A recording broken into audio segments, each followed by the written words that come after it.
あなたが今世どのテーマで生まれてきたのかちょっとチェックしてみませんか？これでね、だいぶね、どのようにしてね、意識を高めたらいいかがわかるようになりますから、見極められますから、これ一緒に。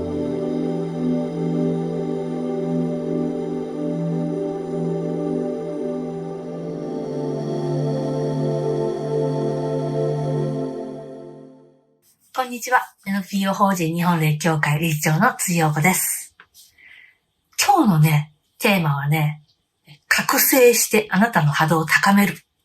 こんなテーマ。興味ある人はこのまま聞いてください。波動が高いねとかね、割とスピ系の人がよく使う表現ですけど、意味がわかるようなわからないようなっていう人は多いと思います。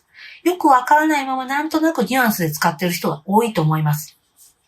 で、私が思う波動が高いっていう意味合い。それはね、どういうことかっていうとね、私たちの意識、マインドってね、電磁波で周波数が出てるんですけれども、もちろん気分や感情によって、あるいは体調によって、その周波数は日々刻々と変わっています。で、いい状態とそうじゃない状態の時があるんですね。これはね、気分感情、もちろん波があるでしょ？それからね、体調にも波があるよね。こんな感じで、波がある、バイオリズムがあるっていうことは、それによって周波数が刻々と変化しているっていうことです。で、波動エネルギーの波ですね。生きてるものは全てそれを発しています。体の細胞も発しているし、意識も発しています。で、これがね、波動が高いっていうのは、要は、細やかで微細だっていうことです。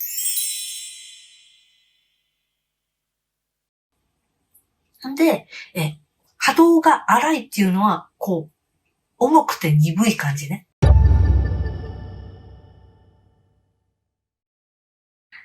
イメージで捉えてください。はい。そんなわけでね、私が思う波動が高い人、だから高いところで、波打ってるんですけど、もちろん刻々と変化しながら。高いところでキープしている人と、ネガティブだったり、体が常に不調だったり、重苦しい、しんどいよっていうね、バランス乱れてるよっていう人といるっていうことなんですけど、当然、心も体も軽やかで、いい状態の方がいいじゃない？ね。これにはね、何が連動しているのか。意識が連動している。だから、意識を高めていくと、当然、スピ系でいうこの波動高いねっていう状態がキープされるっていうことです。そして、波動が高い状態の人っていうのは、雰囲気としてはね、軽やかです。雰囲気ぶっちゃけ、同じ人でも、今日いつもよりなんか重たい。嫌なことあったんかなっていう雰囲気の日あるでしょ？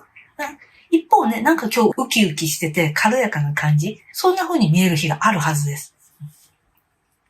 あなたはちゃんとね、相手のオーラ、発してる意識エネルギー、電磁波を雰囲気っていう形で読み取れてるはずです。こんなのね、見えなくったってみんな読み取れてるんですよ。で、わかるでしょ？同じ人で、今日調子悪そうとか機嫌悪そう。今日はなんかいい感じってわかるじゃないですか。で、あなた自身も刻々と変化してますよね。で、これが意識と連動しているってこと。じゃあね、意識と連動しているっていうことは、意識を高めていけばいいんだけれども、これまたね、意識を高めるっていう表現がね、曖昧表現ですよね。波動が高い低いと同じようで曖昧でしょ？ここをね、今日はね、もうちょっとはっきり理論的に認識しましょう。はい、じゃあね、どんな風にしたらいいかなって私もいろいろ考えてね、ネタをね、紙に書いてきたんだけど、あなたが今世どのテーマで生まれてきたのかちょっとチェックしてみませんか？これでね、だいぶね、どのようにしてね、意識を高めたらいいかがわかるようになりますから、見極められますから、これ一緒に今からやってみましょう。クイズ感覚で聞いてください。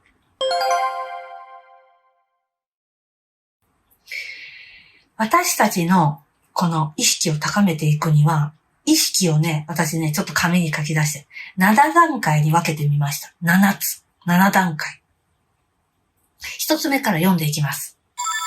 まず一つ目の段階、知る。おぎゃーと生まれた赤ちゃんがだんだん物心ついてきたらいろんなことを知りたがりますよね。あれは何？これは何？あれはなんでああなってるの？っていっぱいね、こう大人をとっ捕まえてねえねえねえねえって聞きたがりますよね。好奇心ね、知る。知るがテーマの人います。それからね、次。2段階目。やってみる。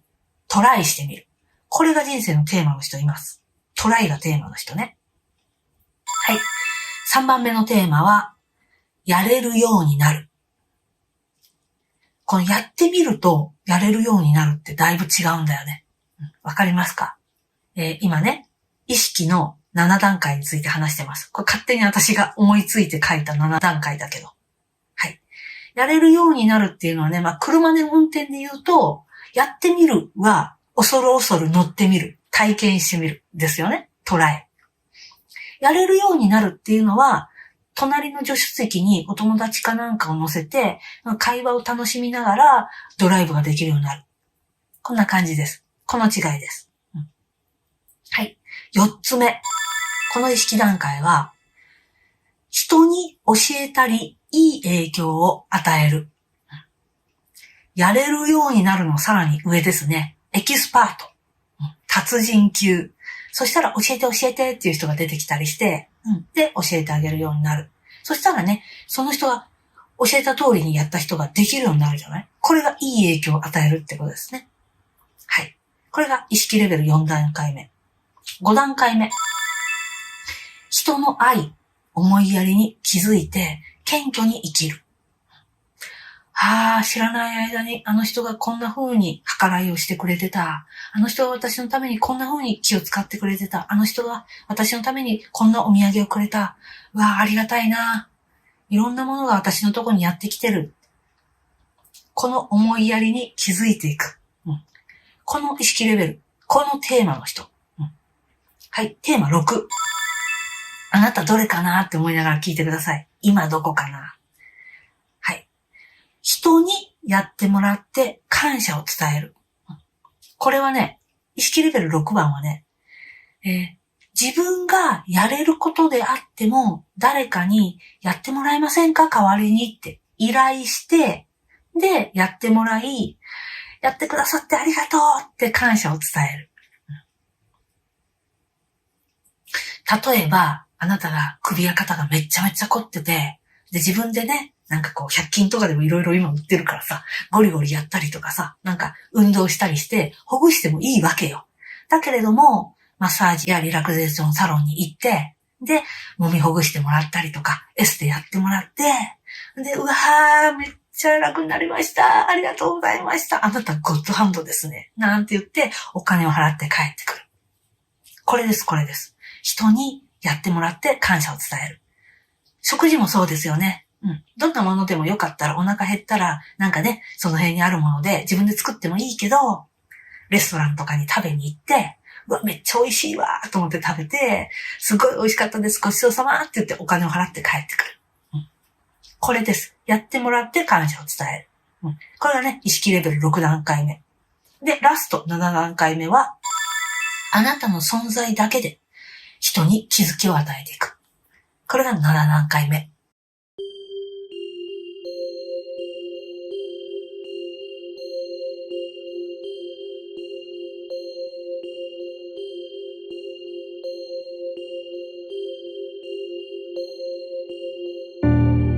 さあ、どうでしょう？今、どのテーマに取り組んでますか？みんなね、赤ちゃんの時は何もできなくて、何も知らなくて、ね、過去世の記憶とかね、持って生まれてる人もいるかもしれないけど、ほとんどの人はデフォルトなしじゃないですか。ね、記憶のスイッチオフでね。で、知るところからスタートで、好奇心を持って、あれは何？これは何？からスタートでね。で、だんだん、こう何かやってみよう。三輪車に乗ってみよう。自転車に乗ってみよう。一輪車に乗ってみよう。平均台に乗ってみよう。鉄棒やってみよう。水泳やってみよう。海に行ってみよう。山に行ってみよう。映画見てみよう。ゲームやってみよう。詩を書いてみよう。小説を書いてみよう。絵を描いてみよう。やってみる。で、3番目、その中でめっちゃ得意でやれるようになったこと、きっとあると思います。ここに取り組んでたら3ですね。それから、誰かに何かを教えている。それは趣味であれ、ボランティアであれ、お仕事であれ、どんな形でもいいんですけど、誰かに何かを教えたりしている。いい影響を与えている。ここが意識レベル4段階目。これが今人生の取り組みテーマだよっていう人もいると思います。4段階目ね。はい。で、5段階目は、こんなにも人からいろんな恩恵を受けているんだ。いわゆる生かされて生きてんだなーっていう。ここが自分のメインテーマになってる人。で、6段階目。人にやってもらって感謝を伝える。これがメインテーマの人。これはね、だんだん、人生を経て、年齢とともに、嫌がおうでもこの学びになっていきやすいんですね。全員とは言いませんが。はい。そしてね、7段階目は存在だけで人に気づきを与える。1、2、3のどれかをやってる人もいるだろうし、今4段階目の人に教えたりいい影響を与えるっていう人もいると思うんですけど、この今現在の地球、人類がどんどん進化していってるんだけど、私よりも若い人の方が明らか私より進化系だなって、つくづく思うんですけどね。もちろん個別差はありますけど、平均的にやっぱ私のジェネレーションの人よりもいろんなことが進化してるなって思うんですけど、まだね、私の感覚、1、2、3番、知る、トライする、やれるようになる。ここが人生テーマの人は案外この地球人類多いなって思ってます。全体の半分ぐらいはそうじゃないかな。で、人に教えたりいい影響を与えるっていうね。これは、ある意味その分野のスターと言ってもいいでしょう。目立つ存在になるし、そのジャンルでもっと極めたい人の憧れの存在にもなるし、必然的にその人は社会的地位とか知名度を得ると思います。人気 YouTuber の人とかもそうかもしれませんね。で、この4でね、たまにね、調子に乗る人がいるんですよ。図に乗る。芸能人とかでもね、たまにね、すごくスターになって、で、もうめっちゃいい調子っていう感じで、オラオラで、その芸能事務所を辞めてね、独立したりして、急にね、ヒューってね、パワーダウンする人とかいますよね。で、その時に気づくんですよね。事務所の人や、いろんな人が自分を持ち上げて支えてくれて、スターの位置に置いてくれたから、自分はそこにいられたんだ。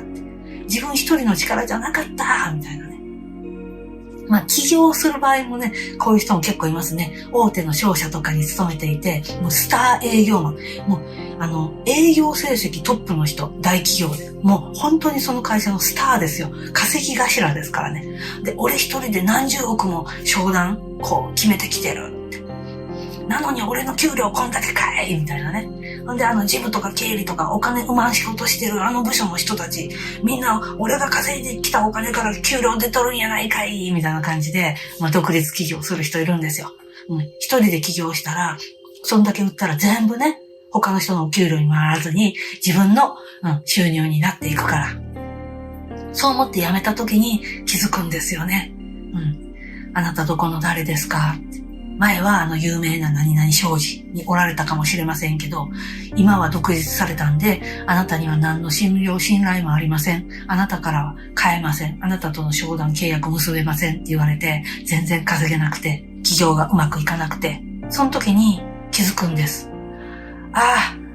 経理の人、人事の人、事務の人、いろんな人たちが自分を支えてくれててチームでやってたから、自分がたまたま役割的には営業だった。お客さんと商談して商談を決める仕事だった。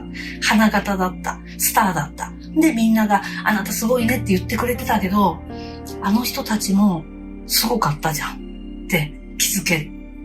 謙虚になれる。謙虚になると人生テーマ変わるんですよ。人生テーマ5になるんですね。人の愛、思いやり、ちょっとした粋な計らい、心遣い、応援、そういうものに気づいていくっていうね。で、感謝が湧いてくる。ああ、自分図に乗ってたんだ。天狗になってた。ってね。で、謙虚になっていく。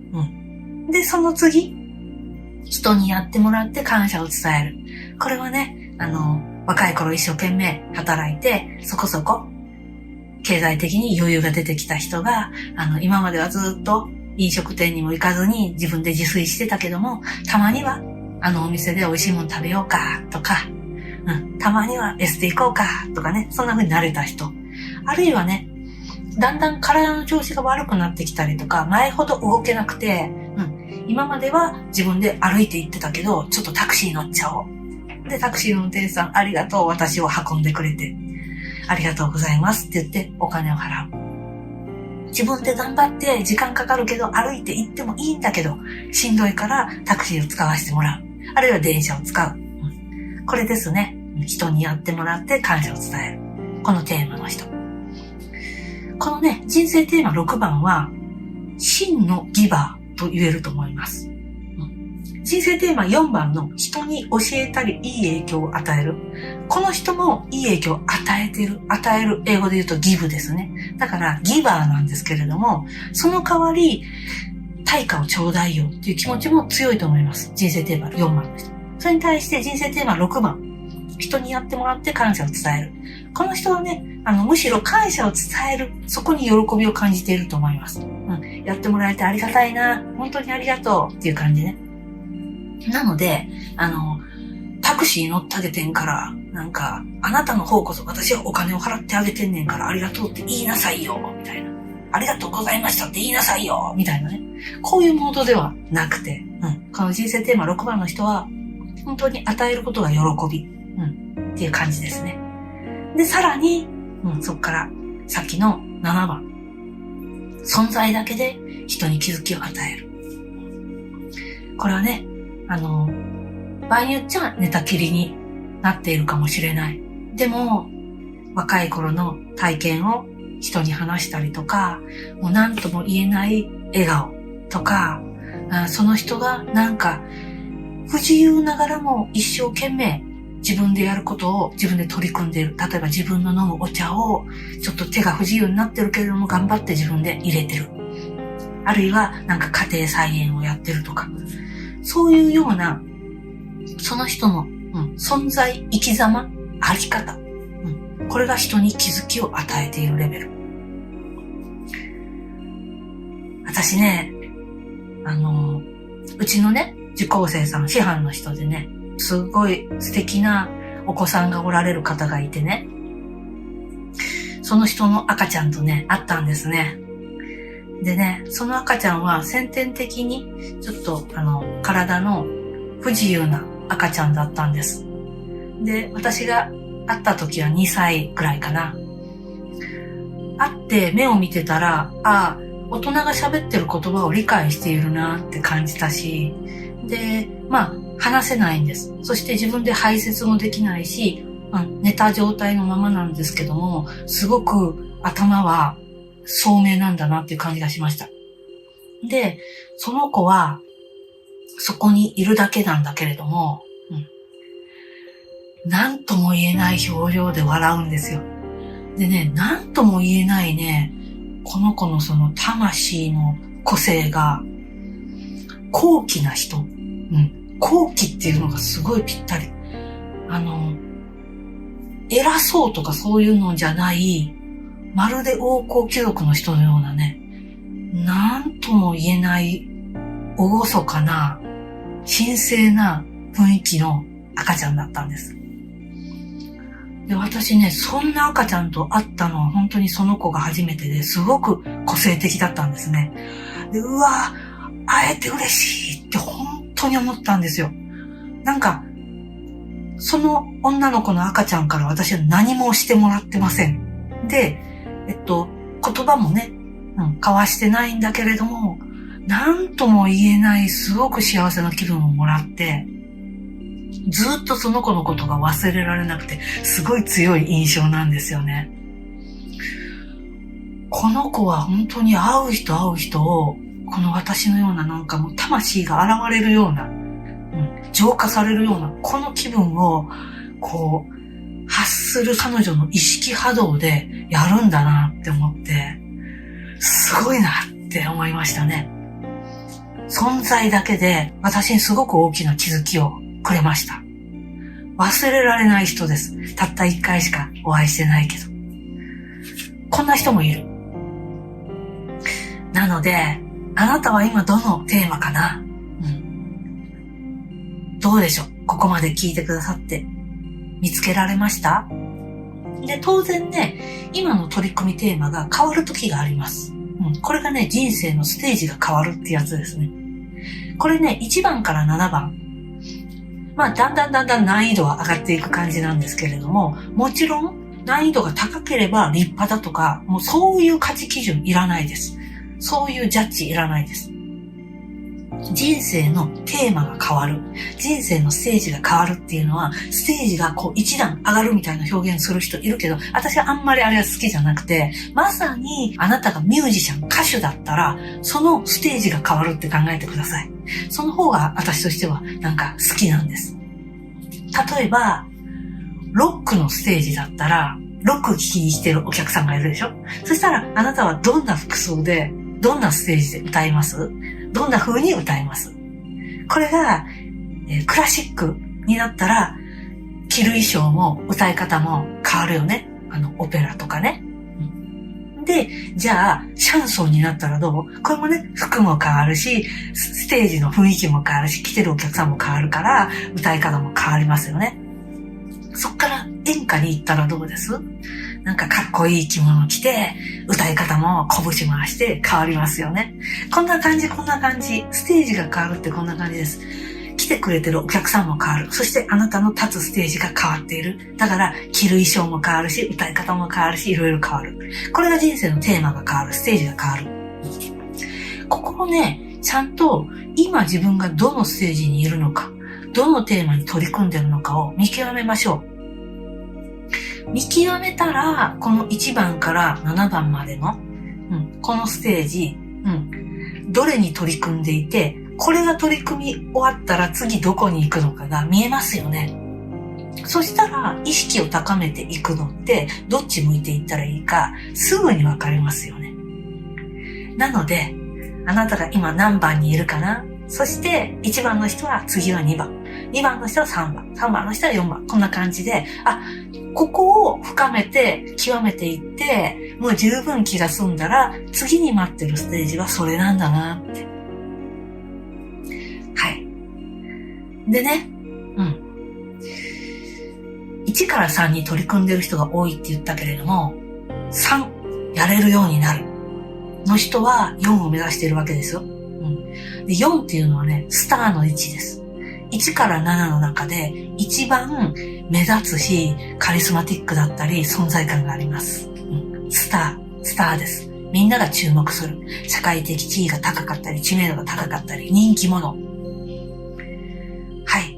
このスターの次は、謙虚な、人の愛、思いやりに気づくレベルですよね。そして、その次は、あえて自分がやれたとしても、力があったとしても、元気であったとしても、次の人に花を持たせる。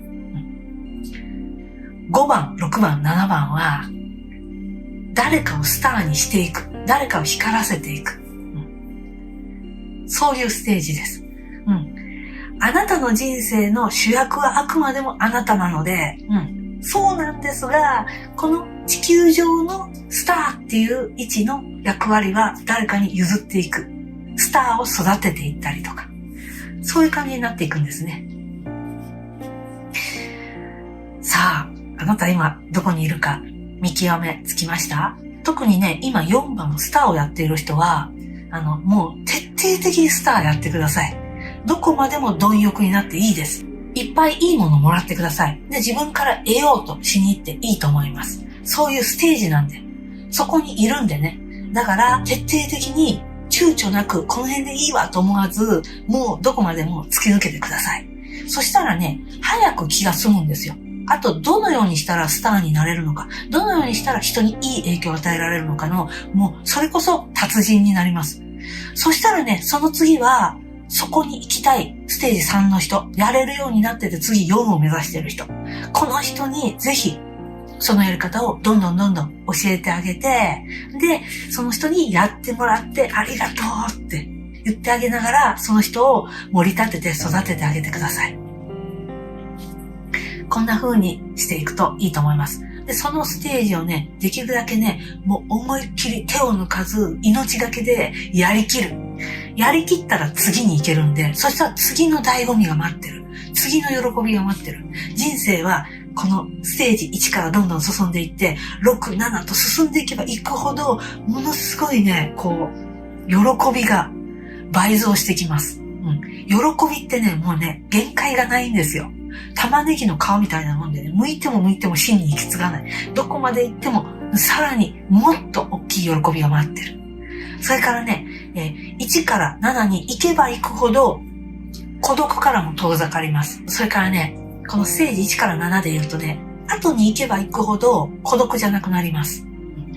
でね、たとえ山奥で一人で暮らしてても、森羅万象いろんなもの、木や石や土や星や、で、今ここにいない自分の大切な人や、そういう人とのつながり感を強く感じられるようになります。亡くなった人とものつながり感も感じられるようになります。つまり、孤独、不安っていうものからどんどん遠ざかって、絶対安心っていう方に行きます。これがね、うちの霊気協会が教えている安心立命の境地っていうやつなんですけど、どんどんそっちに近づいていきます。でね、そうなるとどうなるのか。意識が高まるっていうことになるとね、自分一人の幸せから自分と誰か。